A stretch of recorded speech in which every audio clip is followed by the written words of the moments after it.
Hoje em dia, o aborto livre, digamos assim, não é o mais comum. É uma exceção, e dizemos todos que é uma evolução da sociedade, quando... E é, não? Pronto, isso é uma questão de... A sociedade é assim. Há teses e antiteses, e depois há as sínteses. E acho que, se calhar, tem de haver um momento de síntese em que se permite, se calhar, o máximo de liberdade à mulher, porque nos primeiros tempos a tese era a mulher é que fazia o que queria. Não é? Isso era nos primeiros tempos. Houve um tempo depois em que se proibiu, que seria a tal antítese. E agora vivemos, se calhar, um momento de síntese em que se permite que a mulher faça o aborto voluntariamente, em certas circunstâncias, alguns. Ou seja, o aborto terapêutico, aquele aborto que é necessário para salvar a vida da mãe ou para evitar que nasça um feto mal formado. Ou mesmo, alguns países aceitam isto, outros não, uma criança fruto de um crime. De um crime de violação, por exemplo, sim.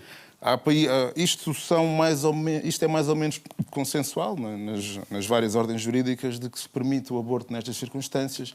Ou seja, há países, mesmo falando agora dentro do contexto CPLP, há países que permitem o aborto dentro desta condição. Se for numa...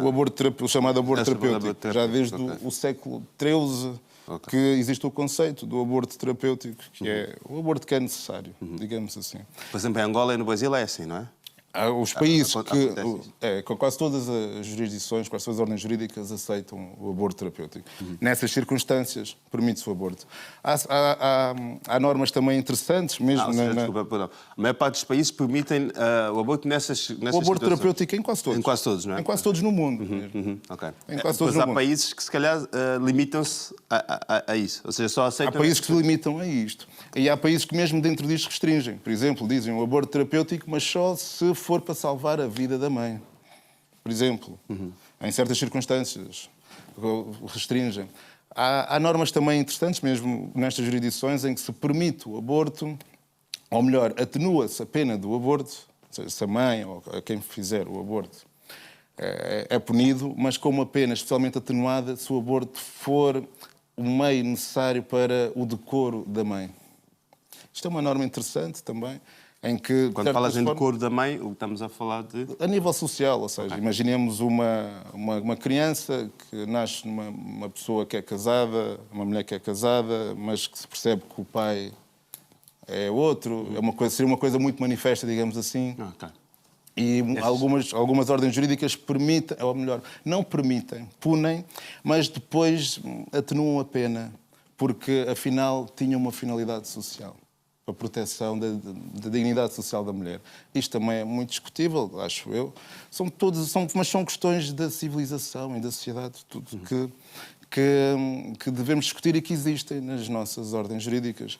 Portanto, o melhor conselho é sempre à mulher, que isto é um tema das mulheres, sempre foi.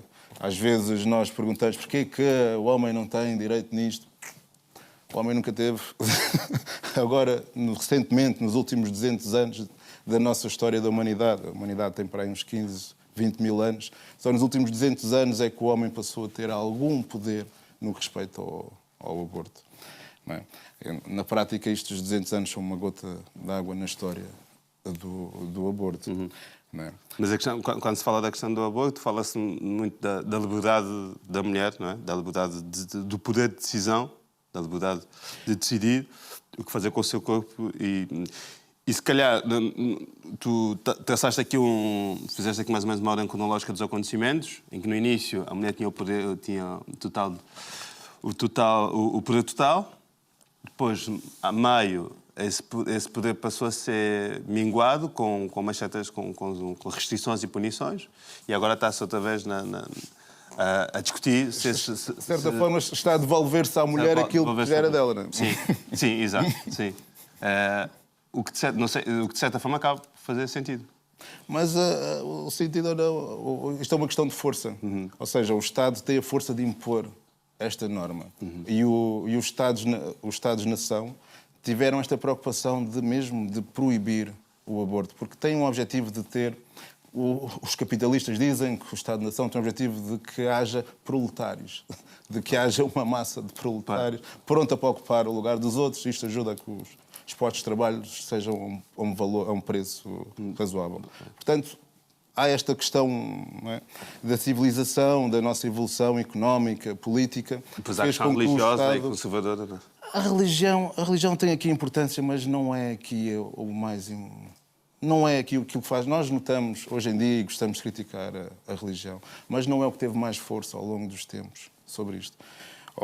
É só, por exemplo, nesta visão cronológica, nesta perspectiva cronológica muito rápida que falámos, a Igreja não andou a proibir o aborto, não foi preciso nada disto. Só nos últimos 200 anos é que houve estas questões se tornaram políticas e sociais.